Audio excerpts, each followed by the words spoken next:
బట్టతలతో బాధపడుతున్నారా? ఆధునితనమైన పద్ధతిలో hair transplantation చేయబడును. Face clinic Hyderabad. నమస్తే సురేష్ గారు.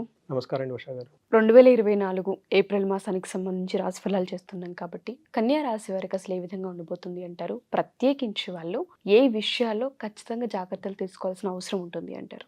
రాశి ఫలాలు తెలుసుకోవడం చాలా ఇంపార్టెంట్. ప్రతిసారి నేను చెప్తూ ఉంటానండి. తెలుసుకుంటేనే ఎవ్రీడే పంచాంగం చూసుకున్న, రాశి ఫలాలు చూసుకున్న వాళ్ళ జీవితంలో చాలా మెచ్యూరిటీ ఉంటుంది, చాలా అండర్స్టాండింగ్ ఉంటుందండి. వాళ్ళకి స్ట్రెంత్ ఏంటి, మైనస్ ఏంటి ఈజీగా తెలిసిపోతుందండి. నేచర్ నుంచి ఎలా వాళ్ళు సపోర్ట్ చేసుకోవాలి ఒకటి బాగా తెలుస్తుంది. రెండు, వాళ్ళ లైఫ్ స్టైల్ కూడా మారిపోతుందండి. ఎందుకంటే మనకున్న జాతకానికి మన లైఫ్ స్టైల్కి కనెక్షన్ ఉంటుందండి. మన లైఫ్ జాతకం ఎంత బాగున్నా మన లైఫ్ స్టైల్ సరిగా లేకపోతే గ్యాప్స్ వచ్చేసి ఎనర్జీ వీక్ అయిపోతుందండి. అందుకని చెప్పేసి మనం మంత్లీ ఫలాలు తెలుసుకోవడం చాలా ఇంపార్టెంట్ అనమాట. మనం ఈ సంవత్సరం 2024లో మనం ఇప్పుడు ఏప్రిల్ మంత్కి సంబంధించిన రాశి ఫలాలు ఎలా ఉన్నాయో మనం తెలుసుకుందామండి. ఫస్ట్ కన్య రాశి కనుక మనం చూసుకుంటే వాళ్ళకి నక్షత్రం ప్రకారం ఉత్తర 2, 3, 4 పాదాలు, హస్త 1, 2, 3, 4 పాదాలు, చిత్త 1, 2 పాదాలు కలిపిన వాళ్ళంతా కన్య రాశి కింద వస్తారు. ఇవి కాకుండా పేరు బలం కనుక మనం చూసుకుంటే టో, పా, పీ, పు, షం, నా, ఠా, పే, పో ఈ లెటర్స్ లేదంటే మోరార్లెస్ ఈ సౌండ్తో ఉన్న కనుక పేర్లు కనుక వాళ్ళందరూ కూడా కన్య రాశి కింద వస్తారని చెప్పుకోవాలండి. తర్వాత వీళ్ళకి 7th హౌస్ 6th హౌస్లో శని, మార్స్ ఉన్నారండి ఈ మంత్లో ఎక్కువగా. 7th హౌస్లో వచ్చేప్పటికి వీనస్, శని, రాహు కూడాను, సన్, సూర్యుడు కూడాను వీళ్ళు 7th హౌస్లో ఉన్నారండి. ఇవన్నీ కనుక మనం కన్సిడరేషన్ చేసి వేరియస్ ప్లానెట్స్ కనుక మనం చూసుకుంటే ఈ మంత్ వీళ్ళకి అప్స్ అండ్ డౌన్స్ ఎక్కువగా ఉంటుందండి. కొన్నిసార్లు బాగుంటుంది, కొన్నిసార్లు డౌన్గా ఉంటుంది. కాబట్టి వీళ్ళు కేర్ఫుల్గా ఆలోచించుకొని ఏదైనా పని చేయాలి. సో మన బిజినెస్ పరంగా కనుక చూసుకుంటే ఒక పాజిటివ్ న్యూస్ ఉంది, ఒక నెగిటివ్ న్యూస్ కూడా ఉందన్నమాట. అలా ఉందన్నమాట. తర్వాత వర్క్ విషయంలో చాలా కేర్ఫుల్గా ఉండాలి. చాలా ఆలోచించి మంచి డెసిషన్ తీసుకోవడం చాలా ఇంపార్టెంట్. పొరపాటున చిన్న చిన్న మిస్టేకులు చేస్తే ఆ చిన్న మిస్టేకులే పెద్దగా వాళ్ళకి ఎఫెక్ట్ అయ్యే అవకాశం ఎక్కువ ఉందండి. తర్వాత మ్యారేజ్ కనుక అయ్యే విషయంలో కాన్ఫ్లిక్ట్స్, తర్వాత మిస్అండర్స్టాండింగ్లు ఎక్కువ వచ్చే అవకాశం ఉంది. చిన్న చిన్న విషయాలకు కూడా మిస్అండర్స్టాండింగ్ చేసుకునే అవకాశం ఎక్కువ ఉందండి. లవ్ అఫైర్స్లో ఎలా ఉందంటే బిగినింగ్ మంత్లో కొంచెం స్ట్రగులింగ్గా ఉంది, కానీ స్లోగా తర్వాత నార్మల్ అయిపోతుందండి.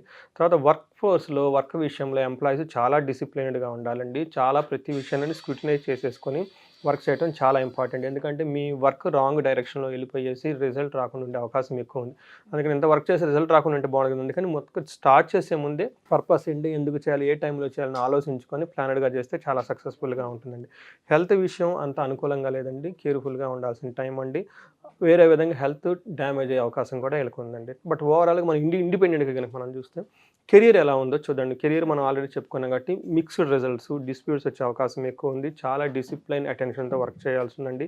వర్క్లో డిస్ట్రాక్షన్స్ ఎక్కువ వస్తాయి మీకు. అంటే వేరే ఆబ్లిగేషన్స్ వల్ల వర్క్ని నెగ్లెక్ట్ చేసే అవకాశం ఎక్కువ ఉందండి. పెర్ఫార్మెన్స్ కావాలంటే మీరు డిసిప్లైన్గా ఉండాలి, వర్క్ ఫోకస్గా ఉండాలి, మీ ఆబ్జెక్ట్ క్లియర్గా తెలిసి ఉండాలి, డెడికేట్గా చేస్తే గుడ్ రిజల్ట్స్ ఉందండి. లేదంటే డిస్ట్రాక్ట్ ఎక్కువ అవకాశం ఉందండి. మనతో కోవర్కర్స్ మీతో కోప్పడే అవకాశం ఎక్కువ ఉంది. సో మీరు కూడా వాళ్ళ మీద కోప్పడే అవకాశం ఉంది కాబట్టి అండి కొంచెం కేర్ఫుల్గా ఉండాలి. సహనం, పేషెన్సీగా ఉంటే స్లోగా మీరు కొన్ని రోజుల తర్వాత మీకు మీ డామినెన్స్, మీ ఆధిపత్యం వాళ్ళ మీద ఎక్కువ చలాయించడానికి అవకాశం ఉందండి.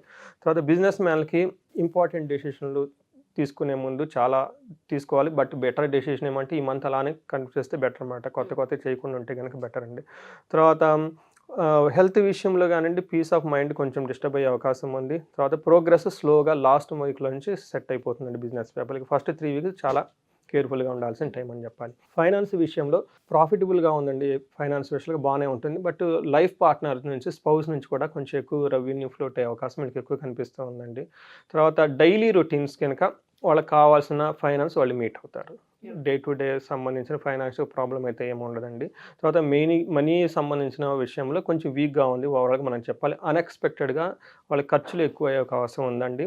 దానికి సంబంధించి ఫైనాన్షియల్ కండిషన్ చాలా టఫ్లోకి వెళ్ళిపోయే అవకాశం ఎక్కువ కనిపిస్తుంది. తర్వాత స్పెండింగ్ చేయటంలో కొంచెం ఆలోచించి స్పెండ్ చేస్తే బాగుంటుందండి. తర్వాత హెల్త్ విషయంలో చాలా స్లైట్గా రిస్క్ ఉంది. హెల్త్ విషయంలో కొంచెం బాగానే ఉందని చెప్పుకోవాలి. కొంచెం బ్యాలెన్స్డ్ రొటీన్ అవి ఇవి సమ్మర్ కాబట్టి అండి కొంచెం హెల్త్ విషయంలో ఎక్కువగా లిక్విడ్స్, ఫ్లూయిడ్స్ అవి తీసుకుంటుంటే బాగుంటుంది. ఎప్పుడైనా కనుక హెడ్ ఏక్ కానీ జాయింట్ పెయిన్స్ కనుక ఉంటే కనుక కొంచెం రెస్ట్ తీసుకుంటే సెట్ అయిపోతుందండి చెప్పాలి. నెక్స్ట్ మనకి లవ్ రిలేటెడ్ మ్యారేజెస్ కానీ సంబంధంలో చూస్తే రొమాంటిక్ రిలేషన్షిప్స్లో బాగా కాన్ఫ్లిక్ట్స్, క్వారల్స్ చూపిస్తూ ఉందండి. చాలా కేర్ఫుల్గా మాట్లాడటం, చాలా కేర్ఫుల్గా పేషెన్స్గా డీల్ చేయాల్సిన విషయం అండి ఇది. తర్వాత అప్రిషియేట్ చేయటం ఎప్పుడైనా ఇది ఇంపార్టెంట్ అనమాట. వాళ్ళలో ఉన్న క్రియేటివిటీ అంతా తీసుకొని పార్ట్నర్స్ అప్రిషియేట్ చేయాల్సిన టైం ఇది. మ్యారీడ్ పీపుల్ కూడా డిస్ప్యూట్స్, కాన్ఫ్లిక్ట్స్ చూపిస్తున్నాయండి. బిజినెస్లో కనుక లైఫ్ పార్ట్నర్స్ కనుక చేస్తూ ఉంటే ప్రోగ్రెస్ బాగుంటుంది, కానీ వీళ్ళిద్దరి మధ్య డిస్ప్యూట్స్ వచ్చే అవకాశం ఉంది. బిజినెస్కి అయితే ప్రాబ్లం ఏం లేదు, బట్ పర్సనల్గా ప్రాబ్లమ్స్ గొడవలు వచ్చే అవకాశం ఎక్కువ ఉందండి. లైఫ్ పార్ట్నర్స్ విషయం, హెల్త్ విషయంలో కొంచెం కేర్ఫుల్గా ఉండాల్సిన టైం అండి ఇది. తర్వాత హెల్త్ విషయంలో కొంచెం వాళ్ళకి ఒక స్పేస్ని ఇచ్చేసి చేసుకుంటే బాగుంటుందని చెప్పారండి. నెక్స్ట్ మనకి ఫ్యామిలీ ఫ్రెండ్స్కి సంబంధించి మనం ఓవరాల్గా చూస్తుంటే ఈ టైంలో చాలా బాగుంది. ఓవరాల్గా ఫ్యామిలీ ఫ్రెండ్షిప్గా మనం దీంట్లో చూసుకుంటే ఇంట్లో నుంచి ఫ్యామిలీ వాళ్ళంతా రెస్పెక్ట్ ఇస్తారు మీకు, మీ మాటలకు కూడా చాలా ఇంపార్టెన్స్ ఇస్తారు. మీ దగ్గర సజెషన్ ఇస్తే వాళ్ళు చాలా కేర్ఫుల్గా యాక్సెప్టెన్స్ చేసి దానికి అనుగుణంగా వాళ్ళకి మీకు కోఆపరేషన్ అయితే చూపిస్తుందండి. తర్వాత ఫ్యామిలీ మెంబర్స్లో కనుక ఏదైనా డిస్టర్బెన్స్ అంటే ఒక్కళ్ళకి ఏదైనా హెల్త్ ఇష్యూస్ వచ్చేసి డిస్టర్బెన్స్ అయ్యే అవకాశం ఉందండి. తర్వాత సిబ్లింగ్స్ అన్నదమ్ములతో గొడవలు ఎక్కువ అయ్యే అవకాశం ఉందండి. మీకు వాళ్ళకి అంత రిలేషన్షిప్ ఎక్కువగా ఉండదు, మాట పట్టింపులు అవన్నీ వచ్చేసి అనుకునే విధంగా ఒకళ్ళ మీద ఒకళ్ళకి డిసగ్రిమెంట్స్ వచ్చే అవకాశం ఉంది. కాబట్టి అండి కొంచెం మీరు కనుక పేషెన్సీగా హ్యాండిల్ చేస్తే ఆ డిసగ్రిమెంట్స్ ఈ టైంలో ఉన్నాయి కాబట్టి మీరు పేషెన్సీగా ఉంటే ఒక టైంకి అవంతా సెట్ అయిపోతాయండి. వీళ్ళకి రెమెడీస్ వచ్చేటప్పటికండి మనకి వీళ్ళకి గోశాలను కనుక విజిట్ చేసి గోపూజ కనుక చేసినా, లేదంటే గోవులకి మనం ఏదైనా కూరగాయలు కానీ ఇంకోటి తినిపించినా కానీ బాగుంటుందండి. తర్వాత చిన్నపిల్లలకి మనకి వీళ్ళకి చాక్లెట్స్ కానివ్వండి, లేదంటే బెల్లం కానీ ఇలాంటి వాటి చేసిన ఇస్తే కనుక బాగుంటుందండి. తర్వాత వీళ్ళకి శనికి సంబంధించి ఏదైనా ఒక్కసారి గుడికి వెళ్ళి శనికి కనుక తైలాభిషేకం చేస్తే చాలా బాగుంటుందండి.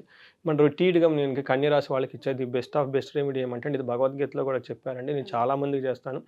భగవద్గీతని అట్లీస్ట్ వీళ్ళు ఎవ్రీడే 2 శ్లోకాలు కనుక దండం పెట్టుకొని కనుక చదువుకి బయటకు వెళ్తేనండి వీళ్ళకి నారదుడు, వాసుకి ఇలాంటి గొప్ప గొప్ప వాళ్ళంతా వీళ్ళకి సపోర్ట్ చేస్తారండి. ఎందుకంటే ఈ రాశి అధిపతి బుధుడు అండి, బుధుడికి ఇష్టమైనది విష్ణుమూర్తి అండి. సో విష్ణుమూర్తి మనకు డైరెక్ట్గా ఇచ్చిన ఒక మాన్యువల్ ఏంటంటే అండి భగవద్గీత. ఇది చదువుకుంటే నేను చాలామంది చూశానండి, చాలా easy and powerful, the best remedy అండి. ధర్మార్థ కామవాసనలు ఈజీగా వచ్చేస్తాయండి ఆ remedy. Sure sir, thank you. So ఎవరైనా సరే మన ఈ వీడియో చూసిన తర్వాత జాతకరీత్యా మిమ్మల్ని కలవాలి అనుకున్నా, లేదా కనకదార హోమ్కి సంబంధించిన డీటెయిల్స్ తెలుసుకోవాలి అనుకున్నా ఏ విధంగా అంటారు? మనకి మిషన్ ఏమంటేనండి ప్రతి ఇంట్లో ఒక వేదిక ఆస్ట్రాలజీ ఉండాలి. రెండోది లైఫ్ అనేది ఎఫర్ట్లెస్గా జర్నీ చేయాలి. మూడు దీనికి సంబంధించి మనకి మహర్షులు ఈ ఆస్ట్రాలజీ రూపంలో ఒక అన్నీ ఇచ్చేసారనమాట, మనకి డీకోడ్ చేసి ఇచ్చేసేసారనమాట. ఇప్పుడు మనం ఏం చేస్తున్నాం కొన్ని వేల సంవత్సరాల ముందే రాసేసారనమాట. అది కనుక మన ఇంట్లో ఉన్న వాళ్ళు తెలుసుకొని అట్లీస్ట్ ఒకళ్ళిద్దరు వేదిక ఆస్ట్రాలజీ కనుక ఉంటే వాళ్ళ రాశి ఏంటి, ఫలం ఏంటి, నక్షత్రం ఏంటి ఇవి చేస్తూ ఉంటే వాళ్ళ లైఫ్లో తెలవకుండా మెచ్యూరిటీ వచ్చి చాలా బాగుంటుందండి. ఆ ఫ్యామిలీని చాలామంది గమనించానండి. తర్వాత వచ్చేటప్పటికి కొంతమంది ఎక్కడో సఫర్ అవుతూ ఉంటారండి, వాళ్ళ ఉద్యోగంలో కానివ్వండి, ఎంత కష్టపడిన డబ్బులు రాకపోవటం కానివ్వండి. తర్వాత మనకి ఏం చెప్తారంటే పెద్దవాళ్ళు 3 విషయాలు చెప్తారు. ఫస్ట్ ఆయుష్, నెక్స్ట్ ఆరోగ్యం, నెక్స్ట్ ఐశ్వర్యం అని చెప్పారు. చూడండి వేరే ఏం చెప్పాలి, ఐశ్వర్యం అంటే అన్నీ ఉన్నట్లే, సంబంధాలు మనకు తెలవన్నీ ఉందండి.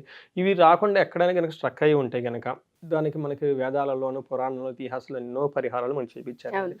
ఒక ఆథెంటిక్ సోర్స్ వాళ్ళకి కావాలి, కరెక్ట్గా చేసేవాళ్ళు కావాలన్నమాట. వాళ్ళు కనుక ఎవరైనా కనుక మనకి స్ట్రక్ అండి మనకు కనెక్ట్ అయితే వాళ్ళకి కావాల్సిన విషయాలు మనకి హెల్ప్ చేయొచ్చు. ఒక చిన్న కోర్సు డిజైన్ చేసాం, 15 days కోర్సులోనే వాళ్ళకి ఆస్ట్రాలజీ అర్థమైపోతుంది. నెక్స్ట్ వచ్చేప్పటికి మన కనకదార ప్రోగ్రామ్ డిజైన్ చేసాము, ఆ ప్రోగ్రామ్ ద్వారా వాళ్ళకి హెల్ప్ చేయొచ్చు అండి. Thank you sir, thank you so much. Thank you అండి. సో ఎవరైనా సరే మా ఈ వీడియో చూసిన తర్వాత సురేష్ గారిని కనుక అపాయింట్మెంట్ త్రూ జాతకరీత్యా కలవాలి అనుకున్నా, సజెషన్స్ తీసుకోవాలి అనుకున్నా, లేదా ఆర్థికపరమైన ఇబ్బందులు ఉన్నాయి, కనకదార హోమం గురించి డీటెయిల్స్ తెలుసుకోవాలనుకుంటున్నాం, హోమంకి అటెండ్ అవ్వాలనుకుంటున్నాం అని అనుకున్నా కింద స్క్రోల్ అవుతున్న కాంటాక్ట్ నెంబర్ని కాంటాక్ట్ చేస్తే సురేష్ గారి మీకు పూర్తి వివరాలను అందిస్తారు. Thank you. సుమన్ టీవీలో మీ పర్సనల్ అండ్ బిజినెస్ ప్రమోషన్స్ కోసం కింది నెంబర్కి కాంటాక్ట్ చేయండి.